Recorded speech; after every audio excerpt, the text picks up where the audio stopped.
Applause. Karibu nyakubahwa. Karibu cyane. Karibu nyakubahwa Perezida wa Arizona. Turagushimiye ugashimwe baguhaye twaranezerewe kudutera iteka kutubera imboneza mu makungu Perezida wacu wa DICOBU. Rero muri kano kanya duhaye ijambo nyakubahwa Vice President abashikiriza ijambo. Ari hajya. Jeni Madame Anje niyo nzima.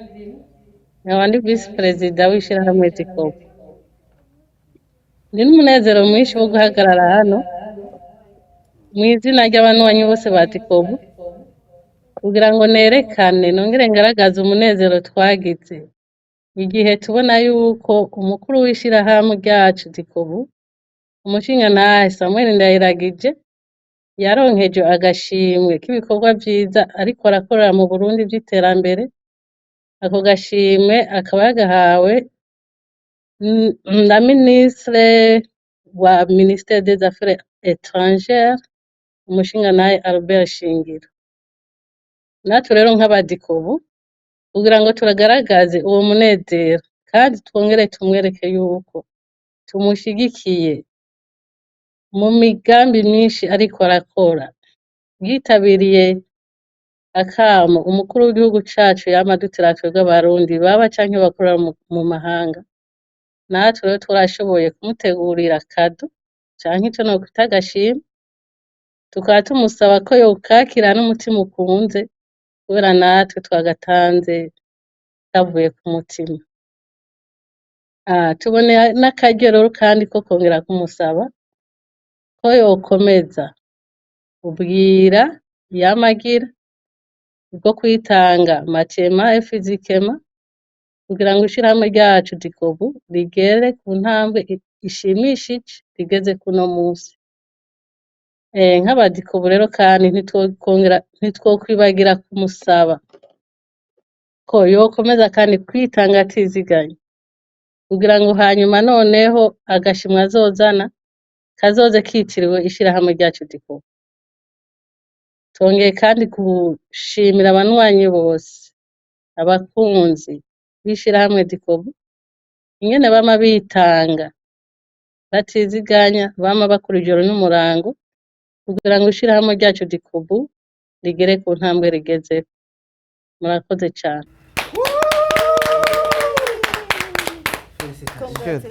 Thank you. Ubwa mbere nagomba ndabashimire kuri kano gashimwe keza kariko amajambo meza cyane karabereye kandi karoshe no gutwara aho ugiye hose karoroshe kugumya. Nagomba ndabemereye yuko bwa mbere nkengurutse kano ga surprise mungiriye. Hanyuma ica kabiri nagomba ndababwire yuko DICOBU ari shirahamwe rigeze ahantu heza. Nimba naronse agashimwe nuko n'ikibanza nari mfise nk'umurongozi wa DICOBU nabo dukorana navyo vyatuma dushobora gutera nini namwe dukwira dushika handi. Hanyuma Vice President yabivuze ngo ubukurikira tuzoronka agashimwe ka DICOBU. Je nibaza ko gasanzwe kahari hasigaye ko bakadushikiriza kuko ivyo tumaze gukora ni vyinshi. Nibaza ko hasigaye ko bakadushikiriza kubera ko abahawe ubushimwe cari igitigiri c'abantu bake kandi abakora ibikorwa vya diaspora bateza imbere igihugu ni benshi. Nibaza rero yuko ndiziye ntakekeranya ko ubukurikira DICOBU nazo bikuru tubone rw'abashikiriwe ko ntibaronkera rimwe murabizi. Nongere gutera intege abarundi bose bari muri Amerika muri diaspora yose kuri rusangi kugira ngo uwo wese afise icari karakora gishirannemwo inguvu yongereze kugira ngo ahagejeje buri mwaka gumatera intambwe agere aharonka agashimwe twaronse mbaze imbere aronke n'akaruta karya twe twashimiwe n'umushikiranganje. Hama nkifuza yuko nawo mbere bushimirwa n'izindi nzego nkuru n'umukuru w'igihugu n'abandi kubera ko bakoze kuturusha. ni ukuvuga rero nagomba nshimira abo dukorana muri komite executive nyakubahwa vice president ndagukengurukiye. Ndabona ko DICOBU TV kiradufasha ubu uri muri Kentucky.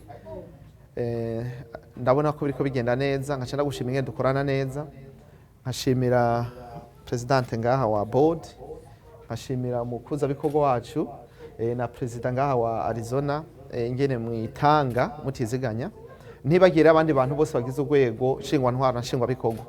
Turi kumwe twese birashoboka, kandi DICOBU turi ku kivi, inzira idushikana ni DICOBU. Ico nico nabashimira ko twamaze kumenya twese inzira ducamwe yariyo. Inzira ya DICOBU rezo dushikana kure. Nkashimira abanywanyi bo nyene ubwabo bitanga ibikorwa twakoreye Burundi, nibo batumye bishoboka, nibo bitanze, nibo batanze uburyo. Nkabashimira rero ingene babikorana umutima mwiza.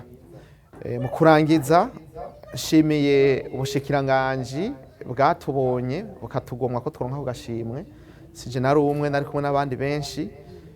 Nkasabira abo twari kumwe na jewe nyene kugira ngo agashimwe twaronse nikabe imfagusa, bidutuma ahubwo gukora cyane kugira ngo n'utarumva umugambi tumwumvishe, yumve yuko kizira kwanka konka nyoko ngo agwaye amahere.